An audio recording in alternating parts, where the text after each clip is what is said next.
Muito bem, muito bem. Sejam todos bem-vindos, todas bem-vindas. Aqui estamos nós começando mais um Esporte FM, o seu QG, o seu bunker esportivo. Lá fora o mundo acontece, lá fora o mundo desmoronando e aqui dentro a gente tá falando de esportes, que é o que interessa. Tá chegando o final do ano, tá chegando reta final do Campeonato Brasileiro aí também, de todos os outros campeonatos.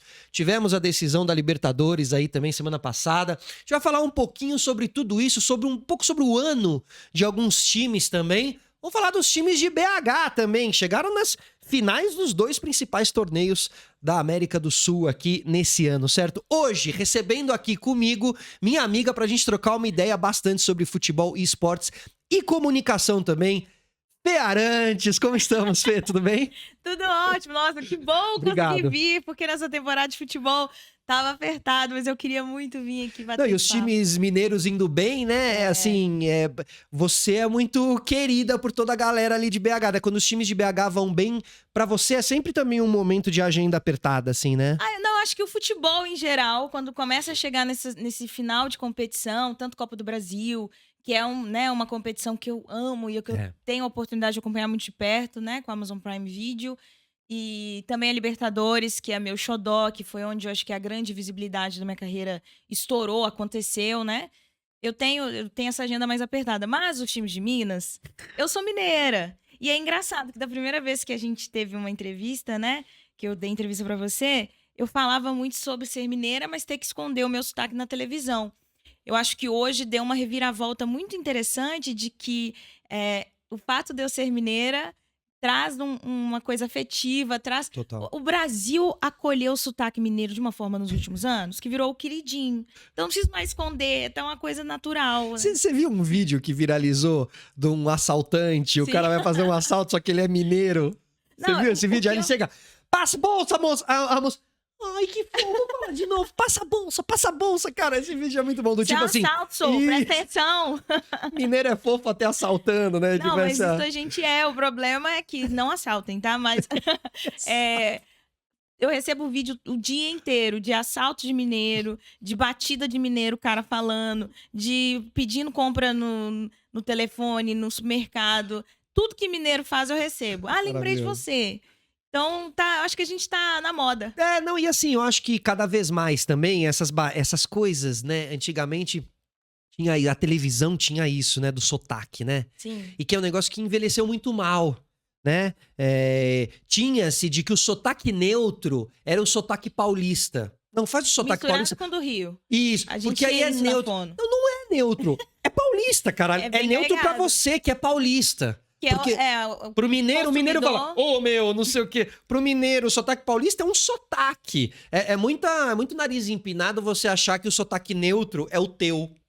É verdade. Entendeu? Essa visão do paulista. Mas eu acho que até, assim, muitas pessoas vieram pra São Paulo fazer a carreira no jornalismo esportivo e bateram pra que o sotaque fosse aceito. Olha, eu estou fazendo paulistão, mas com um sotaque tal. E isso foi aceito aos poucos, né? Eu cancelei o meu sotaque para poder ser aceita no mercado, isso há mais de 10 anos. Uhum. Só que hoje pediram para eu resgatar o meu sotaque de novo. Então, assim, gente, vamos dar uma resolvida? Mudaram. Porque foram 7 anos de fono, foi difícil pra caramba, entendeu? Mas é isso, claramente, aí é realmente essa evolução de pensamento, né? Antigamente pedia-se para tentar tirar o sotaque, não só... assim, todos os lugares, tá? Ator e atriz também já passaram muito por isso. Tudo bem que se você vai fazer um personagem que é paulista e você tem um sotaque mineiro, você tem que tentar reproduzir. Aí é uma outra história. Mas agora as pessoas querem realmente que você tenha identidade. Identidade. E eu acho muito legal isso. E assim, acho que foi uma coragem que eu não tive no passado. Não vou falar só coragem, mas talvez também uma confirmação da identidade. Enfim, acho que tudo. Uma sabedoria que eu não tinha, que hoje eu tenho. De entender que eu poderia ser a Fernanda e que eu poderia ter um sotaque e trabalhar na televisão da forma que eu acredito e que eu trabalho hoje. Perfeito. Com mais leveza e tudo mais. Claro que conforme o público que eu quero atingir, eu consigo ter... ser um molde, né? Eu consigo ter várias... Camaleão, camaleoa, né? Várias formas de chegar até o público que eu quero atingir. Porque às vezes eu não quero que o meu sotaque mineiro seja o principal do vídeo. Porque às vezes eu vou falar de algo importante e meu sotaque tá tão fofinho que ninguém vai prestar atenção. Só que eu queria ter tido mais coragem, que eu vejo que essa geração nova tem. e que chega se afirmando muito. E assim, eu bato palma. Inclusive, faço uma errata, que eu deveria ter tido essa coragem. Mas também eu entendo. O ambiente era outro. Há 10 anos, se eu quisesse entrar e continuasse me afirmando, não, porque eu sou mineira, Você assim, eu vou ser falar botada pra fora. eu não ia chegar onde eu cheguei hoje. Com certeza. Agora, as pessoas que começam agora conseguem. Mas conseguem porque elas têm realmente um ambiente mais propício pra isso, né? Exato. Ela pode chegar lá botando o sotaque dela, que não vai ter um chefe falando: ô, filha, você acha que com esse seu sotaque... Você tá conversando com São Paulo. Fora a maneira que a televisão... Fora a maneira interna que os chefes de televisão se comunicavam com os funcionários antigamente. Que era bem nesse lugar, né? Pra você, imagina assim, pior ainda, né? Pela questão do machismo muita coisa e tal. Pra você, né? Que falava assim, olha, você tá gorda. Você não vai usar uma unha amarela. Empregada falava com essas palavras pra mim. E eu cheguei a questionar, o que eu faço? O que aconteceu isso aqui? O chefe falou dessa forma comigo. Vai no compliance. Só que cuidado também, que se você for no compliance, pode ser que você seja demitida pra não dar problema. E essa palavra, né, o compliance e tal, eu assim, pra mim, honestamente, ela é algo muito recente. Eu trabalhei anos aí em várias emissoras, essa palavra nunca existe, esse departamento nunca existiu. É tão novo que eu não sei nem falar a palavra você podia falar do jeito que você quisesse com o teu funcionário, e ai do funcionário se fosse falar. Muito provavelmente ia ser mandado embora se fosse falar. Nem todas as empresas ainda, assim, existe, mas não é tão efetivo ainda.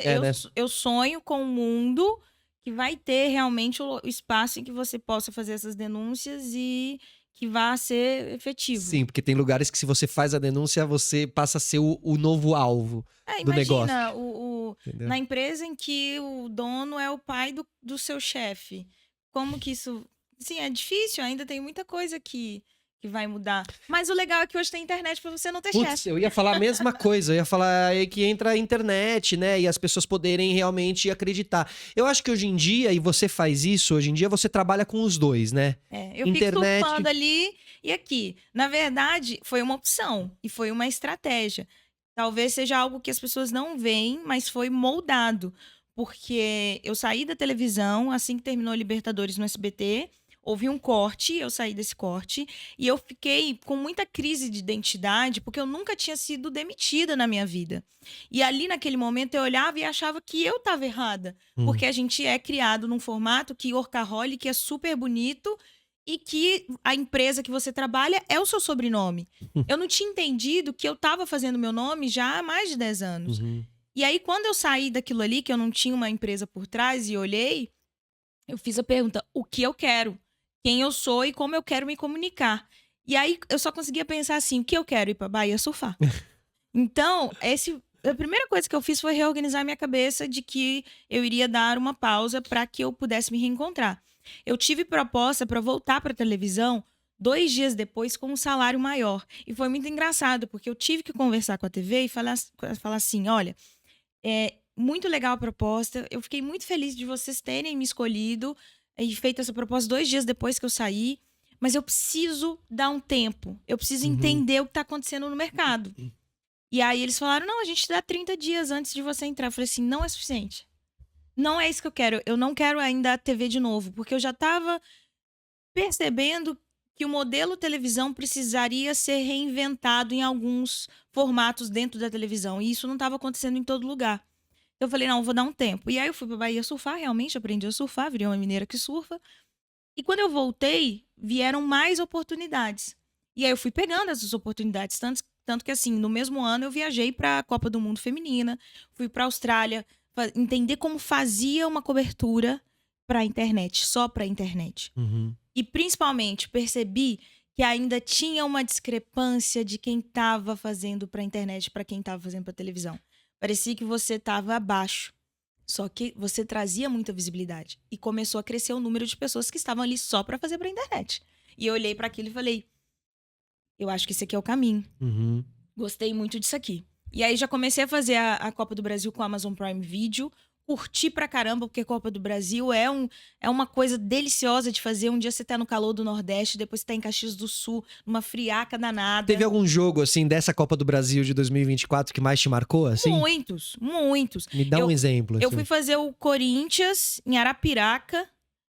que eu tava, assim, transpirando. Era um negócio que o meu cabelo não conseguia ficar no lugar e ficou uma coisa gigante, maravilhosa que eu amei. Falei, vou assumir a partir de agora também esse cabelo que eu amei, porque é muito úmido. E eu transpirava. E do jogo, aí, assim, do lado estádio. E aí, assim, o pessoal... A atração do estádio acabou sendo eu, porque eu era acessível ali. Então, ter uma jornalista nacional pra galera foi muito legal, assim. Eu tava atrás deles, né? Eu conseguia me algum comunicar. Outro atrativo desse dia do jogo, assim, fora você, assim? Não, nesse jogo era engraçado, porque como ali era um estádio pequenininho e os jogadores do Corinthians já me conheciam de outras transmissões, era muito fácil trocar ideia, era muito fácil ter acesso, era, assim, você ali era o ponto de reconhecimento do time, né? Então, você tem muita proximidade. Ao mesmo tempo que depois, sei lá, 2 meses depois, mais de 2 meses, eu acho, eu tava em Caxias do Sul. Aí esse jogo foi bem marcante pra mim, porque tava muito frio. Um frio que assim, 4 graus, que, imagina, eu tava mais de quase 40 ali no Nordeste, do nada você para pra 4 graus e deu névoa. E tinha tido os problemas das enchentes no Rio Grande do Sul e não tinha aeroporto, foi muito difícil de chegar, né? Não tinha Porto Alegre, então você tinha que fazer... Caxias do Sul ainda não sabia se ia conseguir ter o aeroporto, porque a demanda estava muito grande. E ali o jogo ficou parado 1 hora. Eu fiz Inter contra a Juventude, depois Grêmio e Operário. Esses jogos eles tiveram muita dificuldade de acontecer pelo clima. E o primeiro do Internacional ficou 1 hora parado por causa de neblina. Então a gente teve que segurar com informação e no papo. E aí que eu acho que entra a questão de você ser jornalista esportivo, fazendo um bom trabalho. Porque estão colocando influencer agora para fazer jogo. Como que você vai segurar 1 hora de informação e de conversa e segurar? Isso a gente já tem um histórico para saber fazer. Para mim foi muito tranquilo ficar 1 hora segurando. Eu, Kleber Machado, de comentarista, não vou me recordar se era o Rafa ou a Luana, mas a gente segurou. A gente segurou bastante. E é difícil. 1 hora falando, você sabe. Sim, você fica claro, ali... ainda mais ao vivo, né? Sem saber que vai ser 1 hora, né? Porque na verdade você nunca sabe... Fica 15, quando vai 15. terminar. Isso quem fazia... Eu fiz muito festival, passei muito por isso em festival, quando a banda atrasa. Mas e como que é o ambiente da Amazon, assim, como é trabalhar com a Amazon, que é um player novo aí no futebol, né? E que tem trazido muitos nomes icônicos, assim, Sim. né? O Kleber Machado e pro ano que vem também tem muito papo aí de que eles trarão realmente nomes enormes, icônicos. Fala-se de Galvão Bueno também pro ano que vem e tal. Então, assim, como é que é trabalhar na Amazon, assim, a equipe, a galera ali? É muito legal, porque é um formato novo também. É uma galera que já entendeu qual que é da internet e, principalmente, eu acho que o pensamento da Amazon, que já faz nos Estados Unidos de uma forma muito forte, eles têm os direitos de vários esportes e já são super consolidados e tem essa visão do streaming, que hoje é muito legal. Eu fico vendo quando eu faço as transmissões, a gente tá ali fazendo e tem o cara com o celular nos assistindo atrás da gente. Então isso é possível, sabe? Claro. É muito Verdade. gostoso ver as pessoas acompanhando o crescimento de estudo e a visão de negócio que a Amazon tem para a Copa do Brasil e agora vai ter pro ano que vem pro Brasileirão. Sem falar que é a questão do formato. A gente tem muito mais liberdade de trazer as informações, de ter tempo para as informações, porque a TV entra 15 minutos antes. A gente entra 1 hora antes, no mínimo, quando tem toda essa questão. E aí, às vezes, 45, mas a gente que o legal aí é que você não tá roubando, porque na TV, né, aberta, você às vezes pode estar roubando, entre aspas, a grade de alguém, né? Sim. Tem novela, tem não sei o quê. Então o pré-jogo fica muito comprometido. Você acaba tendo um pré-jogo de 10 minutos, né? Até o pós também, que já tem que entrar o filme, a tela quente, sei lá. Eu tenho a liberdade de trabalhar, de assim, olha, tem 2 jogadores que toparam dar entrevista, não é só um. Aí eu posso entrevistar os 2 depois do jogo. Ali... Porque ganhou, aí já quer não, e no streaming da Amazon não tem... O jogo está sendo transmitido em um lugar onde não tem uma programação para entrar. Se você tá assistindo o jogo, você clicou no jogo, você tá assistindo o jogo. Se você quiser assistir tua novela ou teu filme, você clica na novela e filme e você vai assistir. não está um intercalado no outro, entendeu o que eu quero E dizer? agora eles estão desenvolvendo várias tecnologias para que você também possa assistir, do tipo assim, você chegou atrasado no jogo e quer saber o que está acontecendo. Então você consegue ter Assistir do início, você assistir consegue colocar ali, eles têm como se fosse uma timeline te avisando o que uma data aconteceu. base É ali. muito legal, assim, é uma tecnologia com algo que já acontece muito forte nos Estados Unidos, que é a questão do streaming para esporte, que é a tendência agora. Todos os portais viram, players, né? viram streamings, assim. Então, é algo que eu acho que vai crescer muito nos próximos anos.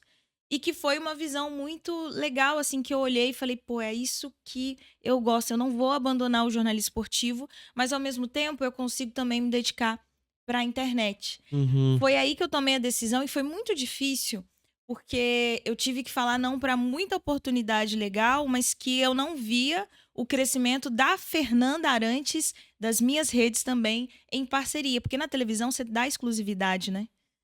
Para a marca que você está representando. Mas na Amazon, por exemplo, na Amazon não tem isso, né? Acho que assim, é muito bom senso, né?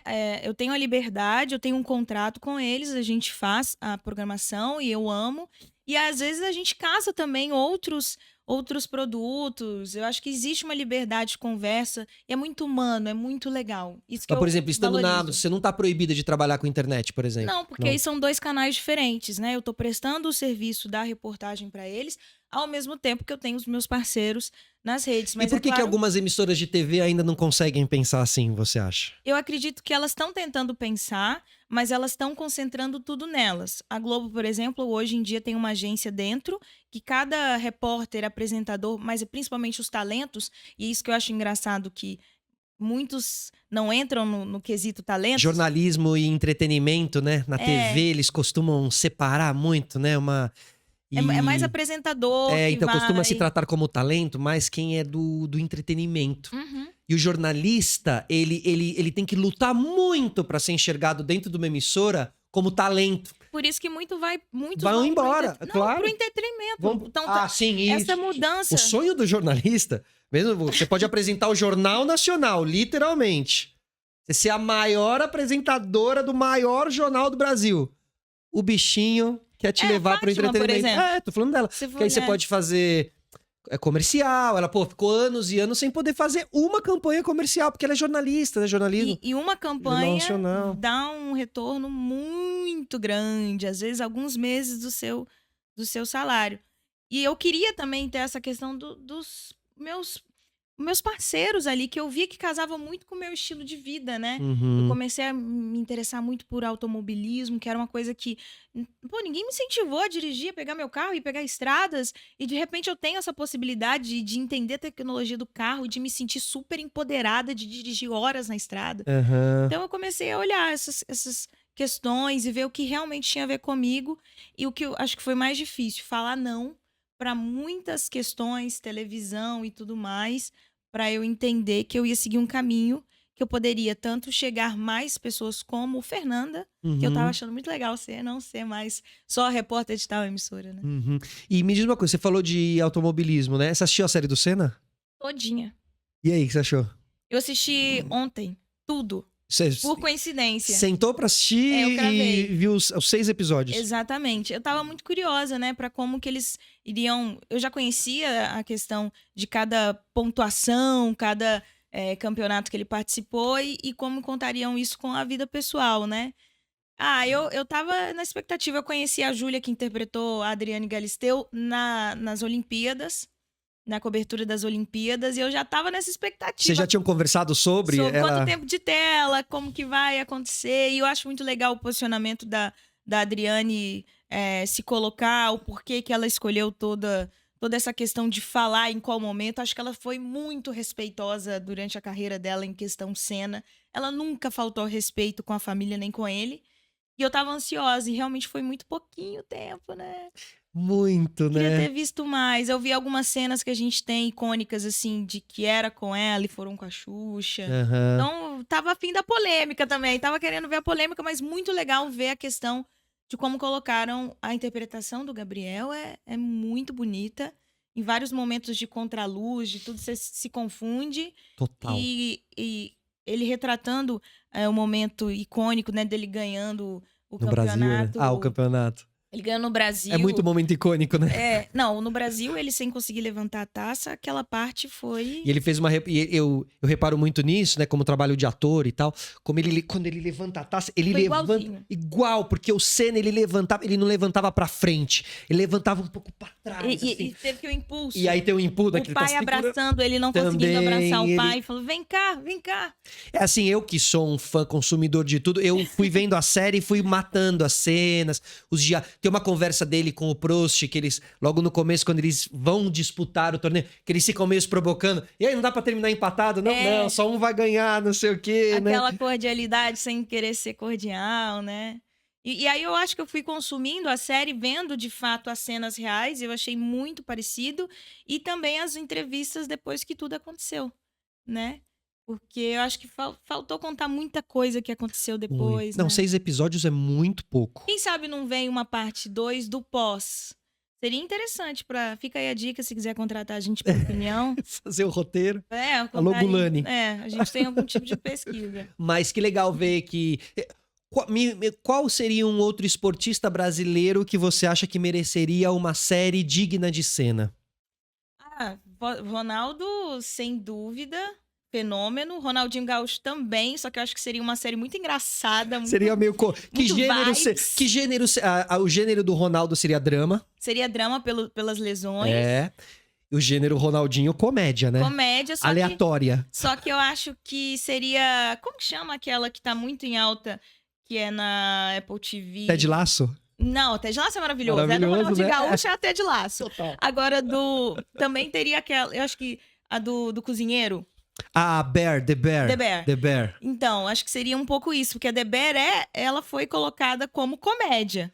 Verdade. E no fim é um drama, né? Mas é um drama. E assim, é um drama que talvez a gente não conheça, porque tá muito camuflado pela característica do personagem principal. Boa. Que ele é bem caricato. A gente olha, já sabe que ele vai estar fumando o cigarro dele, bombadão. Isso, com aquele entendeu? avental. Aquele avental sujo, nananã.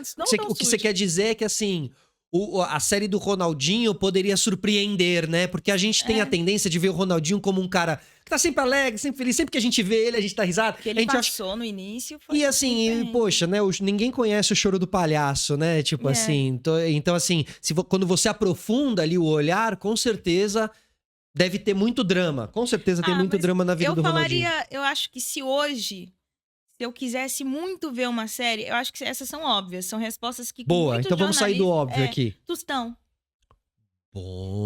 Tostão, Sócrates. Bom. Eu acho que a do Sócrates também seria uma comédia com um drama por trás muito bonito. Porque e ainda mais agora na do Senna, a gente viu como é legal você ver o Senna, mas você também vê o Niki Lauda, você vê o Frank Williams, você vê todo mundo que também participou da nossa história. Você vê o Galvão, genial a relação dele com o Galvão. O menino, inclusive, que faz o Galvão, porra, arrebentou o que também, teria mais né? contatos, assim, igual foi a do Senna, seria do Pelé. Porque aí o Pelé, ele entrou em várias áreas. Só que mas eu acho que o do Ronaldo... Também, né? Eu acho. Também, porque o Ronaldo teve... E aí você ia ter um cara fazendo Zidane, você ia ter um cara fazendo Beck, sabe? Na série. Aí o Ronaldinho Gaúcho, o Messi ia estar conversando. Pagando pau pra ele, né? É, muito doido. Ele vem cá, menino, vou te ensinar como que é. Isso, é um menininho de cabelo compridinho, assim, meio Messi, né? Eu acho que tudo isso, eu acho que tem muito... Inclusive, fica aqui uma dica de ouro. Que eu acho que a Gulani... Acho que já deve ter pensado nisso. O menino que faz o Galvão Bueno, ele vai tão bem. Ele foi muito bem. Que essa série do Senna merece um easter egg, né? Que eles chamam, assim, Agora tem que ter uma série chamada Galvão. Olha... E aí, é o menino que fez o Galvão. Bridgerton. Pega igual o formato de Bridgerton e vai colocando os personagens principais. E o Galvão conviveu também com pessoas... O Galvão tem casa em Mônaco, o Galvão tem uma história de bastidores, ele cobriu toda... Imagina as histórias de Copa do Mundo, do Galvão conversando com o Ronaldo tendo ataque epilético, não sei o quê. Cara, é que tem o documentário do Galvão. Mas tem na Globo. Você colocando muito a ficção, dá dá um gostinho legal, total. Assim, né? Você pode ser rude, você pode realmente mostrar o lado, né, difícil da cena. E você pode materializar aquela história que... Porque às vezes tem uma história do Galvão que é contada só no documentário, mas não tem cena daquilo. E aí, de repente, você tem a cena da festa, não sei o quê. Acho que a série traz isso. E o Senna também tem um documentário muito maravilhoso, Sim, né? Na que lançou Netflix, e que também deu toda aquela chama polêmica de será que a Adriane vai aparecer e tudo mais. Mas sobre a série, até mexer pro seu lado corintiano. Sócrates, imagina você misturar futebol com a democracia corintiana. Perfeito. Aquela camisa de no dia 12 vote, Isso. inclusive o Casão, ele me mostrou essa camisa mesmo, original. a original, caralho. E eu achava que era muito mais pesada, é levinha até, e é linda aquela camisa. Linda, e quem fez toda a parte gráfica da democracia corintiana foi o Washington Oliveto, Isso mesmo, né? que faleceu recentemente. Então você vê, assim, essa história, porque, né, só de contar a história do Sócrates, você vai ter Casagrande, você vai ter Serginho Grossman, Rita Lee, né? Não, assim, muito louco, muita mas gente legal. acho que o Tostão é interessante porque o cara é médico. E ele teve deslocamento de retina, então teve que fazer várias escolhas. E o mais interessante, ele podia ter surfado numa onda. E é engraçado, porque ele é foi um incrível jogador. Foi. Mas nem todo mundo faz menção. Ele é subvalorizado. Porque ele ficou recluso, ele preferiu ter a privacidade dele. E as Perfeito. pessoas hoje em dia não sabem o que é. Em tempos de Virgínia, é muito difícil você entender alguém que escolha a sua privacidade antes de tudo. Que é o que eu acho que muitos, se pudessem viver e depois falar, eu quero a visibilidade ou a minha privacidade, iriam escolher a privacidade. Uhum. Só que só entendem isso depois das consequências.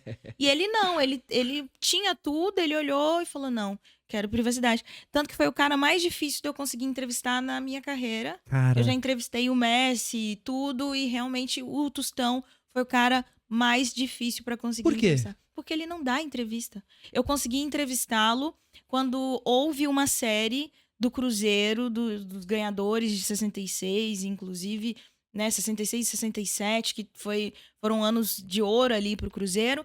E o Tostão era o único que a gente não ia conseguir, porque a gente entrevistou todo mundo. Raul Plasman tava nessa turma. Raul entrevistou, Dirceu Lopes, Jairzinho, Caramba. Uma galera que era seleção brasileira, sabe? Nelinho. Piazza. Nelinho chutava a bola pra fora do Mineirão. Piazza que tinha um ódio pelo Pelé, porque Pelé deixou ele 5 anos fora, né? Quebrou o joelho dele. Pelé era maldoso, pra quem não sabe, né? Mas também era um cara que era muito atingido. Jogava forte. O que acontece com o Neymar hoje em dia era, né, com o Pelé. O Pelé revidava muito mais do que o Neymar, né? Só que o Pelé revidava porque não tinha câmera também, né? Lógico. Agora, quem fizer isso, o cancelamento tá aí pra você. Total. Então, aí eu acho que ele seria... E aí ele cedeu essa entrevista? Porque ele lançou um livro. Aí foi a nossa sacada. Vamos lá no lançamento do livro. Você conheceu ele pessoalmente? Conheci ele pessoalmente, tremendo. Porque eu acho ele incrível, a história dele. Era um cara que eu tinha um sonho de entrevistar, assim. E foi lá em Minas. E eu lembro que nesse dia o meu carro quebrou. Eu quase não consegui chegar. Ele teve que dormir. Foi num shopping. Aí o meu carro dormiu no estacionamento do shopping. A galera me ajudou. Era um Celtinha. E... obviamente, uma hora ele parou de funcionar, parou quando eu tava indo pra entrevista. Justo no dia do Tostão. Então eu cheguei lá, assim, eufórica. E essa entrevista acho que foi uma das mais memoráveis. E ele escreve muito bem também, né, o Tostão? Ele é um jornalista incrível, né? Só que é aquela coisa de como que ele conseguiu conciliar tudo isso na vida dele e a vida particular dele. Será que a gente conseguiria saber alguma coisa? Eu sou bem curiosa. Né, o que seria essa série. Então, ó, fica a dica aí, hein? Quando todo mundo acha que a série é a do Pelé... dá pra você fazer uma do Rivelino, seria interessante também, hein? Muito. Garrincha. O Bigodão, Garrincha. Eu acho que são esses jogadores que foram muito importantes e que essa geração não tem imagens, que não tem noção do que foi. Perfeito. Então, e você vê que o Senna agora tá resgatando um pouco isso, né? Pra gente, a gente acha que todo mundo conhece, todo mundo idolatra o Senna. E você tá vendo agora... Sempre teve no hype o Senna, né? Sempre, mas as últimas gerações, elas não se apegaram tanto ao Senna. Mas eu acho que foi por causa da década de 90, 2000 ali, a administração que a família fez pra manter muito o nome Ayrton ali, Senna. né? Apesar que ele é um gigante, né? Mas você vê, você não tinha documentário até 5 anos atrás. Exatamente. Você não tinha uma série até 1 mês atrás. Então, assim, agora... eu acho que muita gente da nova geração tá virando pro pai e tá falando...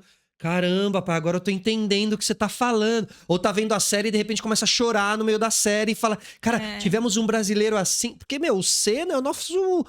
Eu vendo a série do Senna, é incrível como ele se aproximava do Michael Jordan, né? Exatamente. Nessa coisa de ser o Pantera, no sentido de que, você é meu rival?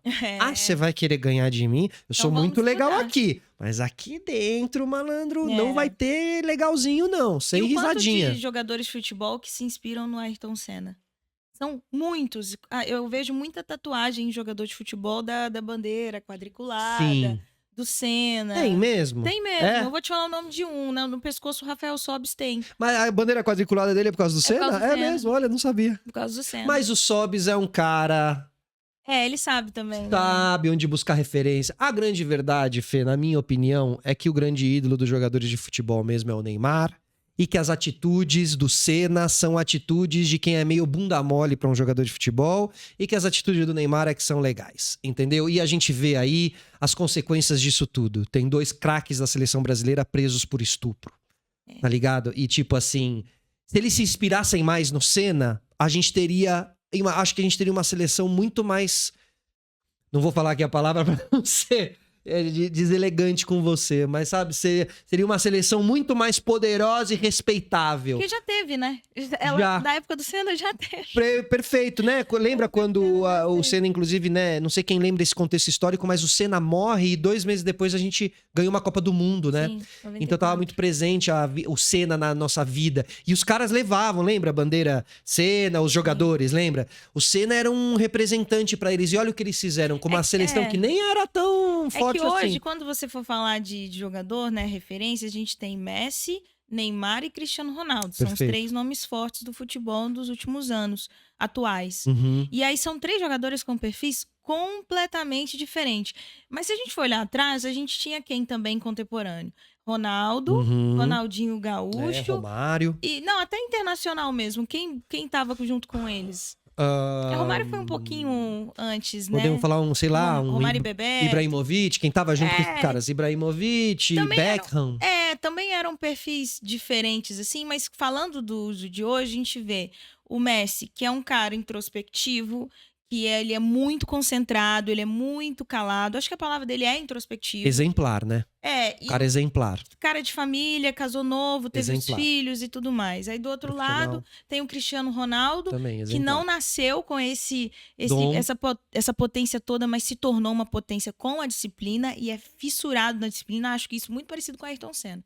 Sim. Isso aí ele tinha muito de querer ser superior. Verdade. E o Neymar, que nasceu com esse gene do talento e que teve toda a questão da fama e faz o que quiser da vida dele com a questão da fama. Tem muita coisa, eu acredito, para acontecer ainda na vida do Neymar. Do Neymar, né? Você acha? Acho que sim, porque ele tá num momento tão difícil de ter tido lesões e de ter feito escolhas que talvez no futuro ele vai dizer se arrepende ou não. Ele não vai falar agora. Tá muito assustado com toda a repercussão de tudo que ele faz, eu acho, da mídia, qualquer coisa que ele fala. E ele é muito reativo. Ele é um jogador e uma pessoa que reage às coisas que acontecem a ele. Eu não vejo, assim, os outros reagindo da mesma forma, né?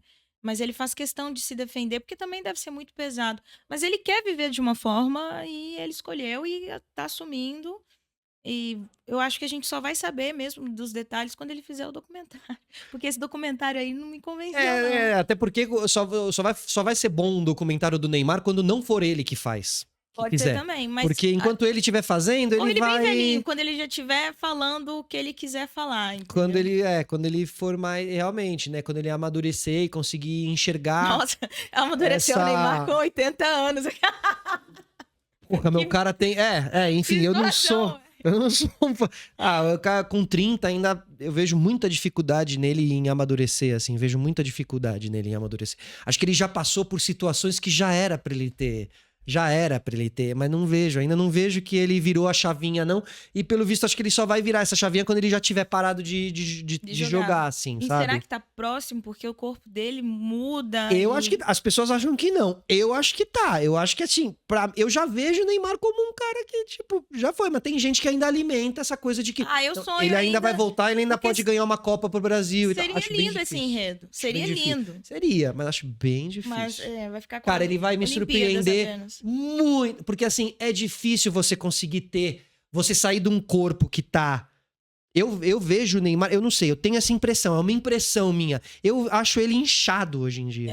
E eu acho que eu acho que eu sei por que ele é inchado hoje em dia. Por quê? Porque é muita festa.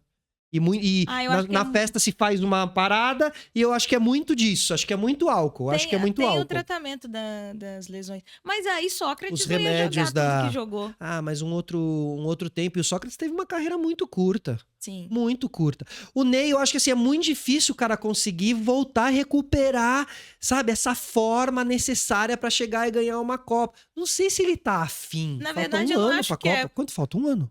2026. Falta um ano e meio, vai. Mas a questão, eu não acho que é só a questão do Neymar. Mas o que aconteceu da questão física no futebol hoje em dia. O futebol, ele é muito diferente. E muito exigente. Você pode ser talentoso, mas se você não tiver o físico para aguentar o que aconteceu no futebol europeu, por exemplo, que é onde tá muito bem selecionado, vai ser difícil você aguentar o tranco. Vai. Se aqui no Brasil tem um desgaste por causa do calendário, lá na Europa, eu acho que o desgaste físico é pela qualidade. É a intensidade de jogo, né? Pode crer. É verdade, bem observado. Muito diferente. Eles jogam menos, mas eles se desgastam tanto quanto. Tanto quanto. Mas é muito louco, assim, pensar que muita coisa vai mudar. Um ponto que você destacou sobre a questão dos jogadores que estão presos por causa de assédio e tudo que está acontecendo no futebol. É muito triste ver como repórter esportiva sendo mulher, porque as coisas estão mudando, né? O preconceito que eu sofria 10 anos atrás, eu não sofro hoje tanto, não vou falar que ele não existe, mas tanto quanto eu tinha no passado. Mas aí quando você vê casos como o do Robinho, Daniel Alves, e que muitas vezes tentam colocar a vítima como quem fez tudo acontecer, como culpada, e aquilo ali dá um nó no estômago, várias vezes dá vontade de questionar por que você tá nessa área mesmo. Claro que ao mesmo tempo eu vi muita gente deixando de ser fã pelas atitudes extra-campo dessas pessoas. Mas ao mesmo tempo eu vi muita gente defendendo e... querendo separar, né? A Mili Lacombe, ela fez um texto que a gente achou genial. A gente tem grupos de mulheres que trabalham na imprensa aqui em São Paulo. E ela disse o seguinte, o jornalismo esportivo nos odeia. E realmente, assim, muita coisa que a gente vive é difícil. É difícil, só que aí vem o pensamento. Se eu parar de tentar mudar a realidade que tá difícil para mim, como que vai ser para as próximas que estão vindo? Então, muitas vezes, quando tá muito difícil, eu penso, eu tô amaciando aqui para ser mais fácil para outras mulheres. Com o facão abrindo o caminho, né? E realmente quem abre os caminhos sofre, né? Você, assim, entrevistando jogadores ali, à beira de campo e tudo mais, assim, nesses anos todos, como é o comportamento do jogador com você e com as repórteres mulheres, assim, tipo... Mudou totalmente, sabia? Mudou? E mudou... Aonde que mudou? Como era e como é? Mudou, acho que das últimas entrevistas que eu te dei, mudou sempre quando eu volto. Tá em constante mudança, você diz, né? Total. Existe um medo hoje em dia do processo e do cancelamento. Então, por mais que o jogador ele tenha a vontade de chegar até você, e ele vai conseguir se ele quiser chegar até você... Ele vai com mais dedo, ele vai com mais cuidado e ele vai vendo aonde você vai dar o espaço. É difícil isso pra gente, porque o jornalismo esportivo quer pessoas que tenham fontes. Então, o furo você consegue onde? Dentro dos clubes. Mas como que você vai chegar dentro de um clube se normalmente quando você vai tentar ter um acesso mais próximo a um homem, ele pode pensar que confunde você está com segundas né? intenções. Então é muito difícil, mas você aprende. Não é impossível. Tanto que eu tenho muitos amigos no futebol, tenho muitas fontes em cada clube, porque houve o contato de tipo assim, amigão, você não vai conseguir nada aqui. Perfeito. Mas vamos ser amigo? Porque, tipo assim, eu posso te dar umas dicas aí de como que você tá falando que não tá muito bom. E você pode me dar umas dicas também do que eu posso observar aí.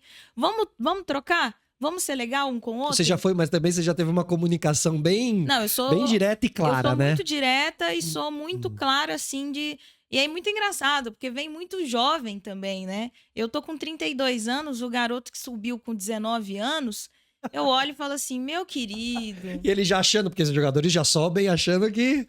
Já acha que vai ter acesso, assim, e muitas questões. E às vezes você vê que tem uma pessoa bacana ali do outro lado, mas que se perde diante de tanta oportunidade, de tanta fama. Mas também não tem essa coisa que, assim, dentro do universo dos jogadores, tem essa coisa do o machão, o gostosão, o cara que é bonzão, porque ele... Você sabe como é que é? O troféu ali, digamos assim, dentro do... É que o futebol é diferente dos outros esportes. O futebol se incentiva o cara. O cara bonzão é o cara que é pegador, assim, né? Tem essa cultura dentro do... Acho que não, mas tem? eu acho que desde a época de 90 vem vindo grupos, né? De quem vai pro lado da religião, Sim. de quem é família, de quem é balada. É que na década de 90 estavam muito bem definidos os grupinhos. Hoje Atleta em dia, de Cristo, né? Hoje em dia a internet, ela mostra o que você quer que o jogador...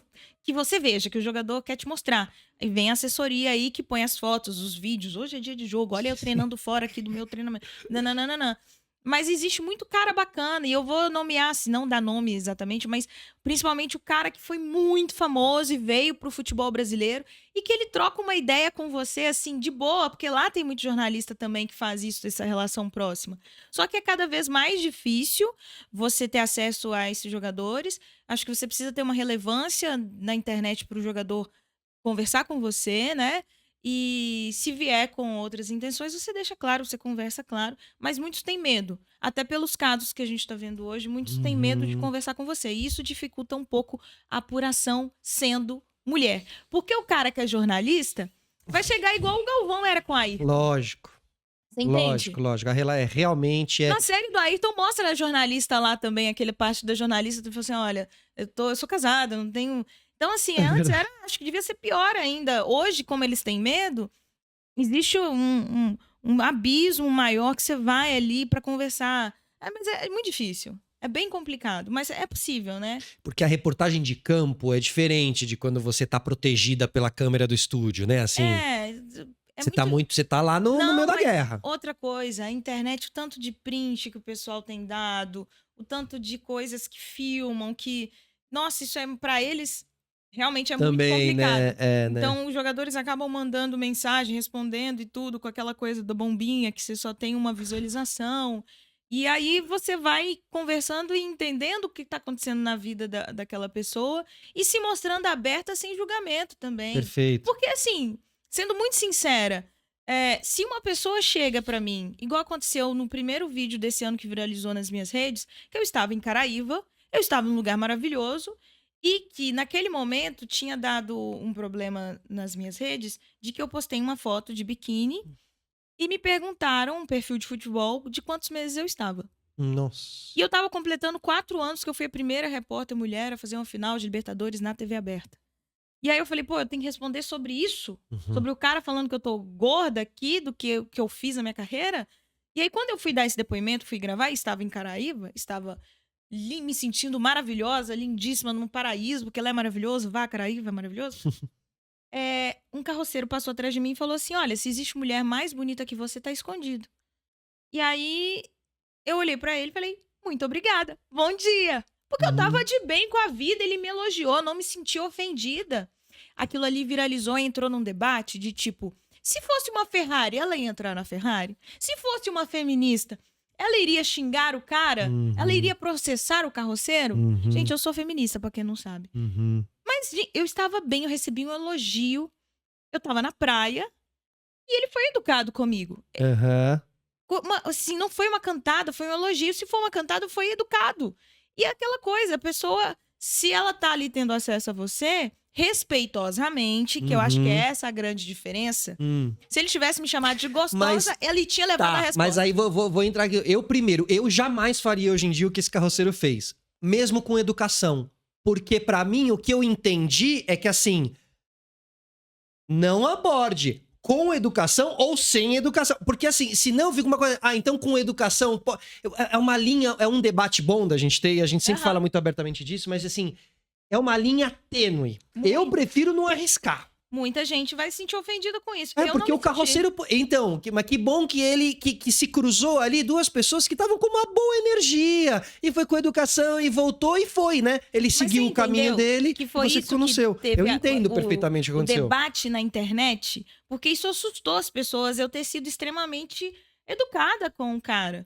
Mas é aquela coisa, não me ofendeu. Aí é que vem a dificuldade. Talvez para uma mulher que estivesse de biquíni, igual eu estava, gravando um vídeo, iria ser ofensivo.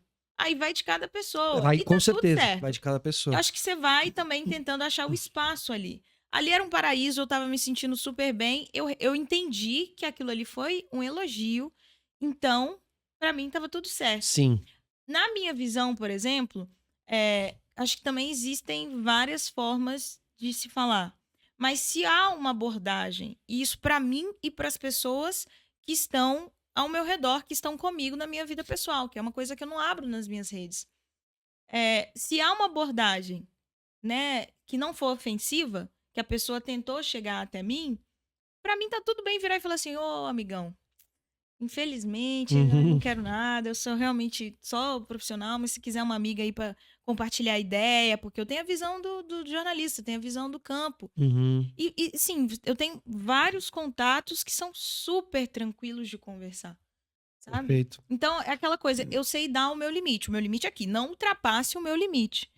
Mas vai de cada um, né? Total. Hoje, com 32 anos e no jornalismo, eu não tenho nenhum problema em receber elogio, de tentar me sentir bonita, porque foi uma coisa que eu repreendi muito tempo da minha carreira. Eu tentava ficar mais feia pra não receber pra não receber nenhum contato. Eu lembro que eu andava com um anel fake pra toda vez que eu fosse entrevistar um jogador, eu colocava na mão. Pra fingir que tinha um relacionamento. Porque tinha um relacionamento por medo. Mas isso vai também de uma Fernanda que não sabia como fazer isso. Ai, será que se eu falar um não, alguma coisinha assim, eu quero nem ter essa chance de acontecer. Hoje em dia, não, pode elogiar. Até porque eu me sinto mesmo bonita e tá tudo bem. Eu tô num momento bonito de ser mulher. Mas aqui, cara, eu vou te dar um limite. Eu vou te avisar uma vez esse limite. Não ultrapasse. A partir desse momento aqui, aí pra mim já é desrespeito. Perfeito, perfeito. E futebol feminino, assim, como é que você tem visto nesses últimos tempos, assim? Eu vi tantas fases desse futebol feminino, né, que eu tô cobrindo muito de perto desde 2018. E aí eu vi uma fase em que era muito difícil a consolidação dessas jogadoras que iam para os Estados Unidos fazer faculdade, que tinha essa oportunidade porque jogavam bem, e voltavam e tentavam uma carreira aqui para ficar mais perto da família, ou então que já iam para fora. Hoje eu tô vendo mulheres que ficam no futebol feminino aqui no Brasil porque as condições são bem melhores. Se jogar no Corinthians, você vai ter uma tranquilidade. Se jogar numa Ferroviária, você tem uma tranquilidade. O Palmeiras precisou fazer um timaço e conseguiu, tá ganhando o título. Então você vê desde a época do Santos também, que foi um dos pioneiros. Verdade. Então existe uma condição para você ser jogadora no Brasil muito legal. E que eu gostaria muito de que isso aumentassem as publicidades para as mulheres no futebol, que está começando, porque é bonito para a marca eles incentivar o futebol feminino. Mas eu acho que tem que começar a ser também genuíno de uma forma de entender a potência que essas mulheres têm para atingir as pessoas. Perfeito. Uma pessoa que eu amo e que eu sou próxima, assim, é ver a Tamires. Pô, a Tamires passou várias situações no futebol feminino. Mas hoje a Tamires, comercialmente olhando, é uma grande jogadora para vender. E eu acho legal, ela faz propaganda de Buscopan, ela faz de isotônico, porque ela vai vender. Perfeito. Então é o mercado olhando para o futebol feminino como negócio e entendendo que é vantajoso. E aí vamos ao crescimento técnico da coisa. Aí elas jogam em gramados ainda muito ruins. É assim, inadmissível você colocar o Palmeiras, que tá ganhando o título, para jogar num campo distante em Jundiaí, que seja. E não lá no Allianz, Pô, né? gente, vamos combinar. Claro. Vamos. Existe calendário para todo mundo. Claro, lógico. Vai dar para acontecer. Se dá pro Bruno Mars usar, por que não dá pras minas usar? Vem cá, você viu o gol da Marta outro dia? Que lindo, com a mãe dela, emocionante, né? A Marta, inclusive, é uma pessoa que eu quero... Eu chego muito perto de entrevistar a Marta, eu não consigo. Sou muito fã da Marta. Esse gol dela, assim, ela é uma das precursoras, ela é assim, precursora de futebol, né, assim, aqui no Brasil como um grande nome, né, e jogando fora há muitos anos, né, e agora jogando lá no Orlando Pride, que é o time de futebol... Os Estados Unidos, ele tem um movimento muito legal, não só para as brasileiras, mas para o futebol em si.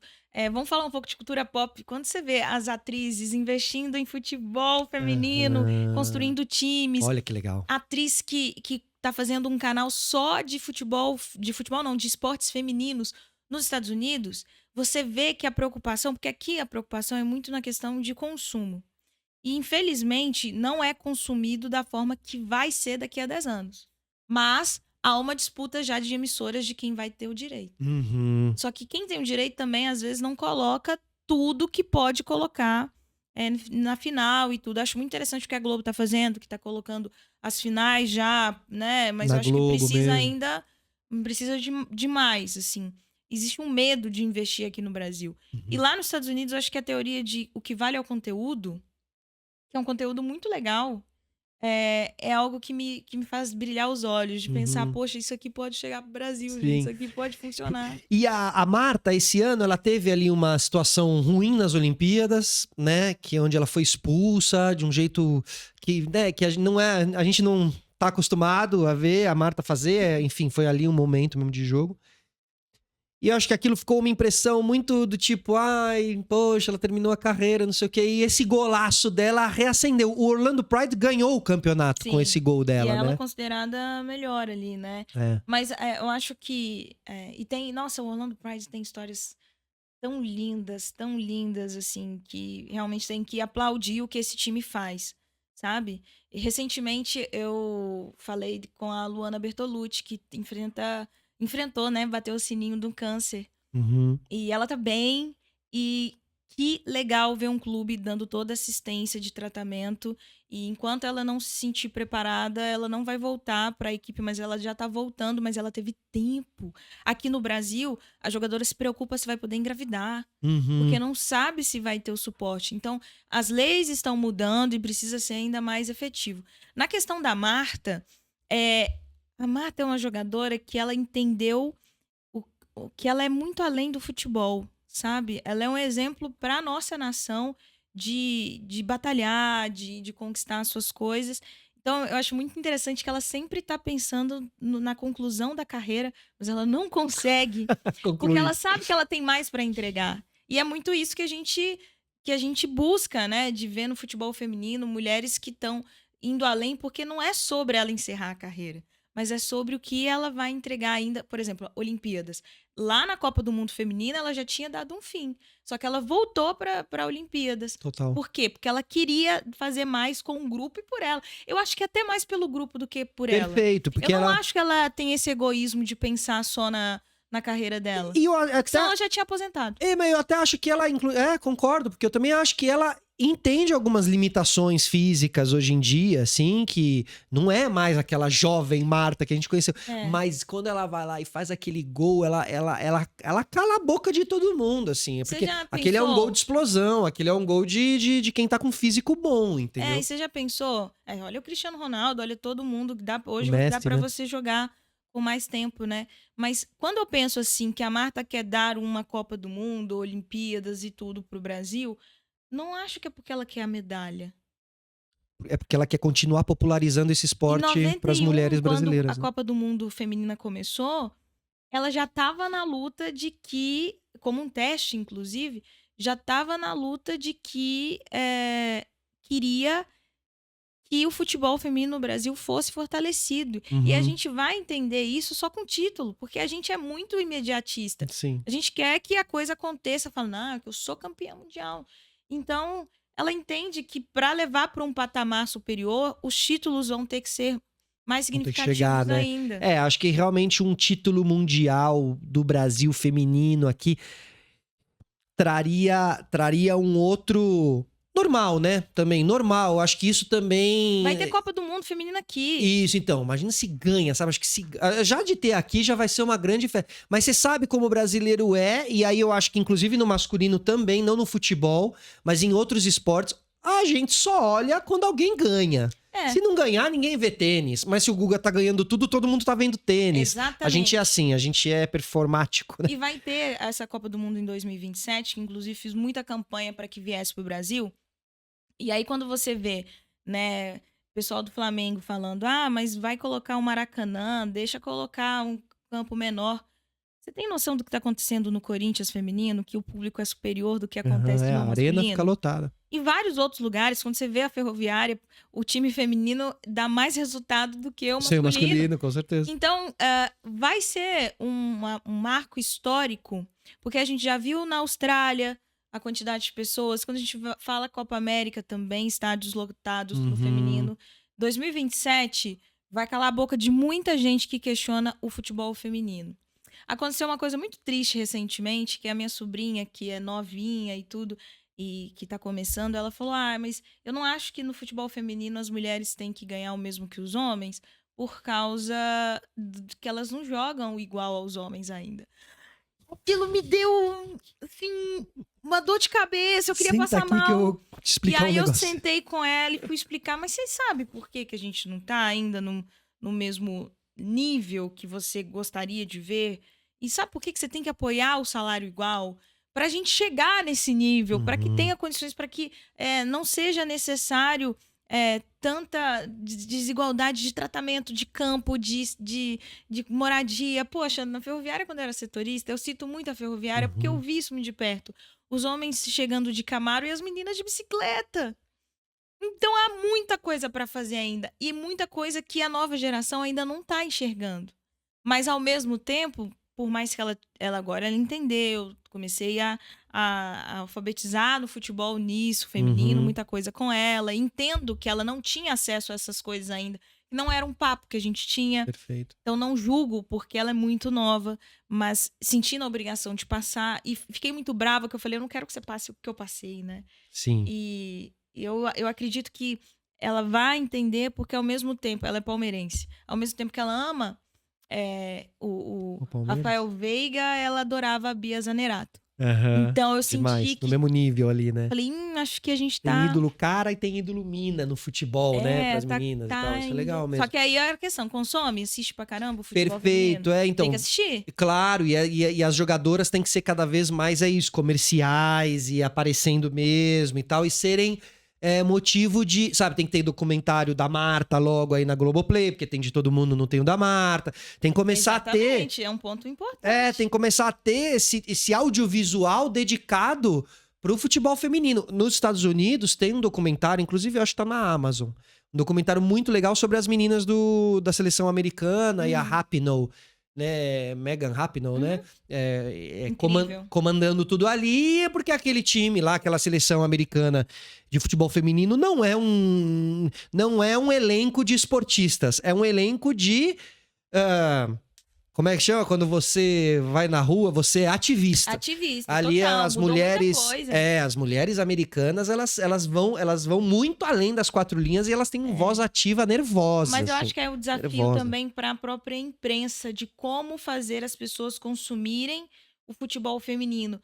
Porque quando você olha emissoras que estão cobrindo o futebol feminino, o tempo de tela que colocam para o futebol feminino é muito pouco. Mas aí eu acredito assim...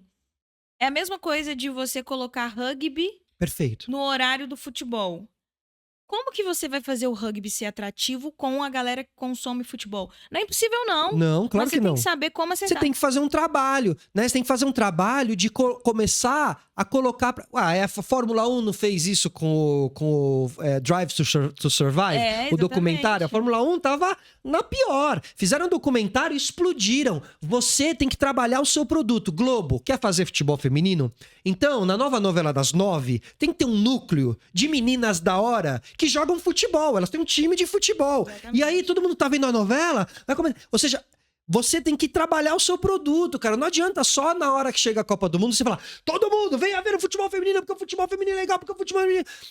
o trabalho, ele precisa estar sendo feito. Matérias legais, um documentário da Marta. Então, uma cena não, um núcleo numa novela que durante 8 meses vai estar lá jogando bola. E histórias legais, e não sei, e a mina é uma craque, e ela viaja o mundo, e não sei o quê, e você começa a tornar aquilo atrativo. Porque as coisas não são atrativas assim do dia pra noite, você precisa trabalhar esse produto, e o futebol feminino não é diferente. Ele precisa ser trabalhado com carinho, com amor.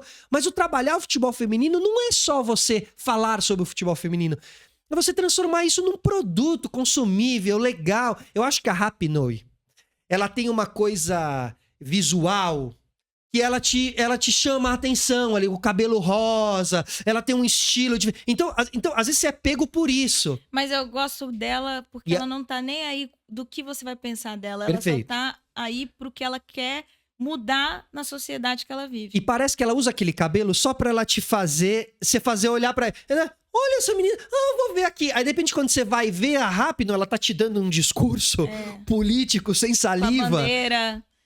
mas, exato. Por exemplo, como eu fiz isso na Copa América Feminina, que eu trabalhei no SBT. Eu tinha acesso na Colômbia, a gente passou um mês lá acompanhando a seleção brasileira, que inclusive ganhou a Copa América Feminina. Em 2022, se eu não me engano, 2022. E aí a gente tava na Colômbia, só SBT, Globo, Sport TV e poucos da... Era muito pouquinha mídia. E aí eu falei, cara, eu preciso... unir o público do SBT, que tinha muita mulher e que precisava se sentir, sei lá, identificada com essas mulheres que são incríveis. Então eu comecei a pegar na raiz. Falei assim, bom, Adriana, uma atacante que tá voltando, perdeu 2 convocações importantíssimas. Por quê? Ela teve 4 cirurgias no joelho e ela jogando na velocidade que ela atinge. Então eu vou trazer... Porque aí remete, por exemplo, superação. Quantos ídolos tiveram dificuldade e o pessoal ficou com isso na cabeça.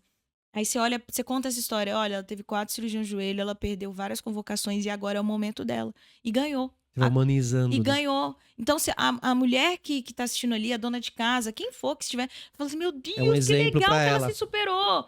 Aí você olha, Ari Borges. Sabe o que a Ari Borges fazia pra poder ficar no campo de futebol? Vendia geladinho, chup-chup, não sei, cada um fala de um jeito. E aí a gente levou um isopor de chup-chup contando, levou lá no Centro Olímpico, onde tinha várias meninas, pra reproduzir o que era aquilo. Você chegar vendendo chup-chup no estádio. E aí mostrar a realidade, mostrar que, por exemplo, teve jogador Ari Borges comprou um apartamento pros pais por causa do futebol feminino. A gente foi lá no apartamento. Não era nada luxuoso, mas era deles. E era uma família que o pequenininho é super apaixonado por ela e tudo. Então você começa a trazer a família, a história, você vê além da jogada. Perfeito, porque a gente a tendência é que a gente acha que a história de superação é o Ronaldo. Pô, tem um monte aí acontecendo hoje na nossa cara, na nossa frente, que não tá sendo mostrado. Então, assim, você é essa ponte, né? De poder mostrar. Você para de ver só os lances, de falar, eu quero ver como a pessoa tá jogando, e conta o que ela passou pra estar ali. Perfeito. Aí você começa a ter um carinho pela jogadora. Isso, e pela seleção também, pela né? Seleção. Que aí você vai falando, não, eu quero que a seleção ganhe, porque tem essa e essa que eu adoro, e a história daquela, que é um pouco... Que é do seu time, que você torce. Perfeito. Que ganhou tantos títulos com seu time, que chegou até... Então você vai criando uma identificação, mas Exato. É difícil, não é fácil não. É um trabalho, um processo. E você tá nesse processo aí todos os anos. Nessa luta, porque então quem quer te ver hoje, então? Amazon Prime Video, Copa do Brasil e Brasileirão no ano que vem, com muita novidade que tá por vir. Vai trabalhar, hein? Ai, vou, vamos ver como vai ficar a vida pessoal. Final de semana Pior que eu gosto muito. E também nas redes sociais, em que a gente tá com vários parceiros legais, fazendo muita ação. Eu acho legal porque eu consegui furar um pouco a bolha, né? Eu faço muita cultura pop hoje em dia também. E tô indo pro automobilismo, picou, não teve jeito. Fui na Fórmula 1. Também fui. E, gente, não dá. É uma Fora coisa chuva. Que... eu fiquei um pouco mais VIP. Tem Fórmula E agora esse final de semana. Tem muita coisa. Tem Copa HB20, tem tudo. Eu acho legal porque a gente tem muita coisa acontecendo.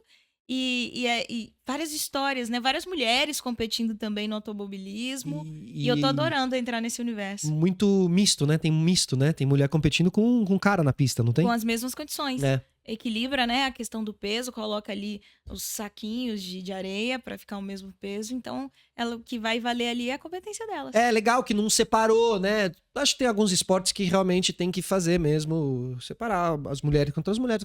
Mas tem esportes que dá para juntar, Mas, por assim, exemplo, né? você foi incentivado a tirar carteira e a dirigir em estrada a partir de que idade? 18. Pois é, eu tirei com 18, mas eu não fui incentivada a pegar a estrada. Então, eu fui pegar a estrada sei lá, quando eu precisei vir para São Paulo, eu fiz uma vez, e só há 2 anos que eu sou hoje a pessoa que fala assim, quero ouvir um podcast. Põe no meu carro, quando eu vejo, eu tô chegando lá 300 Nossa, quilômetros. Porque o podcast tava bom. E aí Você tem viajado muito 300 quilômetros de São Paulo? Vou muito pra mesmo? Ribeirão Preto. Ali, mas eu faço isso no interior de São Paulo, porque eu meto a louca, assim. Do nada, eu falava, isso é um podcast. E aí, dependendo de quantas horas for, eu chego na cidade e falo, vou ter que dormir aqui. Não pode pegar aqueles podcasts de 8 horas, sabe? Eu pego, tipo, de 1h30 e vou escutando em seguida. Gosto muito de evoluir o pensamento. Assim. Maravilhoso. Fernanda Arantes, obrigado, Fê. Eu que agradeço. O que será a próxima coisa que a gente vai vir contar? A gente Tá mudando muito a minha vida toda vez que eu venho aqui. Acompanha. Muito. A gente já tem várias entrevistas ali, inclusive no Sistema Solar, e depois a gente fez uma na época de Copa do Mundo também, que você veio lá no programa nosso ao vivo, lá, o Clã, com o Léo Sui ali e tudo mais. Um beijo pro Léo, inclusive, nosso amigo em comum. Nosso amigo, né? Saudades. Quem nos apresentou, inclusive. Verdade. Então tá, pessoal, mais uma entrevista atualizada aqui com Fê Arantes, tá bom? Procurem na internet as nossas outras entrevistas. Semana que vem estaremos de volta com mais Esporte FM. Colhem nas nossas redes sociais também. Fê, muito obrigado. Eu que agradeço. Sempre estamos por aqui. Sempre de olho. Tamo junto. Tchau, pessoal. Até a próxima.